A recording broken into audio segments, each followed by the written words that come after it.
policeman.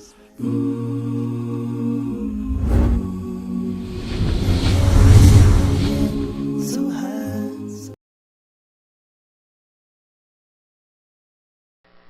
Muslims have been around for now a millennium and a half.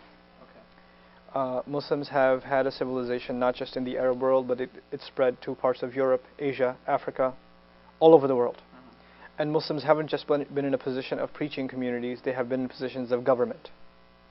If this verse was interpreted the way the reader or the questioner is interpreting it classically, then we would constantly be killing non-believers wherever we found them.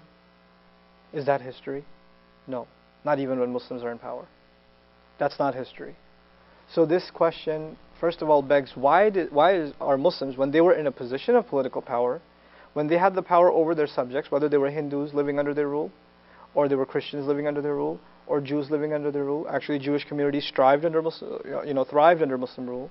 Christian communities thrived under Muslim rule. Arab Christian communities are literally centuries old, and they have lived under the rule of Islam all that time, untouched, until recent acts of insane violence.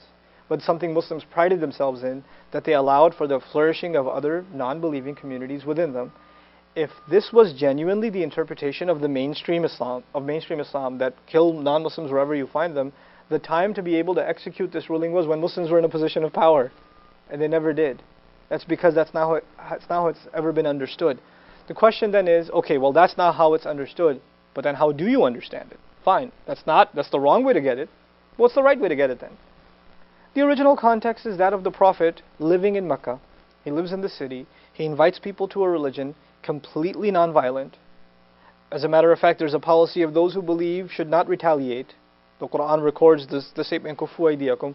We think of non-violent resistance. When we think of Gandhi, we think of Tiananmen Square. We think of like these modern non-violent movements. The first non-violent movement historically is the Prophet's life, the Meccan life. The policy was don't fight back no matter what they do.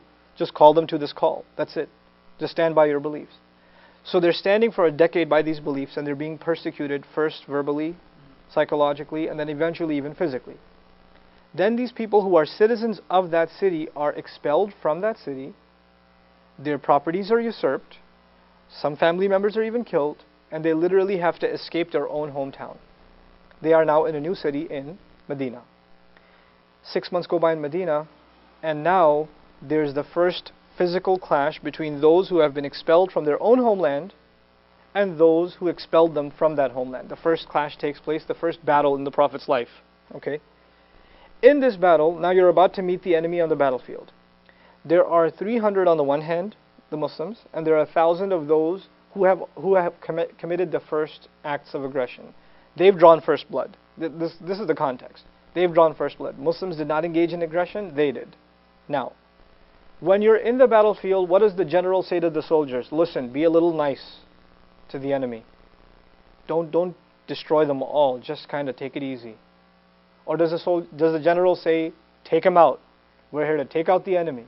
What kind of talk does a general give to a soldier right before they're about to enter the battlefield? Have you ever seen any movie where battles happen?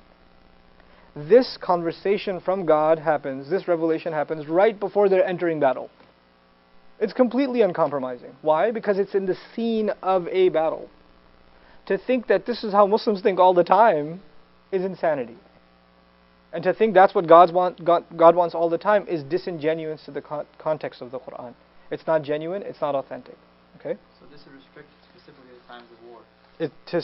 And you're in the battlefield. And you're in the battlefield. That's important, because in times of war, there are places that the war is not going on. You're in a civilian neighborhood. You can't apply this. This is in the battlefield. Wherever you may find them now, you take them out. You go after the enemy. And this, by the way, would not just be something the Muslims would say. The people on the other side, imagine there are two nations, both non-Muslims. Guess what they're both going to be told? The generals are going to tell both the same exact thing. Kill the enemy. Wherever you find, this is the kind of talk. And this was done actually, interestingly enough, I'll add one more thing. The Muslims at the time, 300 I told you, 300 some. Right. Not all of them had swords. Actually, there were like maybe 10 or 12 swords. Not all of them had horses, maybe like 8 or 9 horses. Not all of them had shields. Most of them didn't even have military training. And they're taking on an army, a well-equipped army, that has much more battle experience, So who's obviously thinking they're going to get killed? The Muslims. And who's obviously thinking they're going to destroy the enemy? The Meccans. And at that point, God basically says, don't spare any of them. As if to say, you guys have such a huge advantage over them, don't even worry about it. The reason this language was used was to rally the few believers that were there, that yes, God is on your side, He will help you. That is the original context. We're not shy to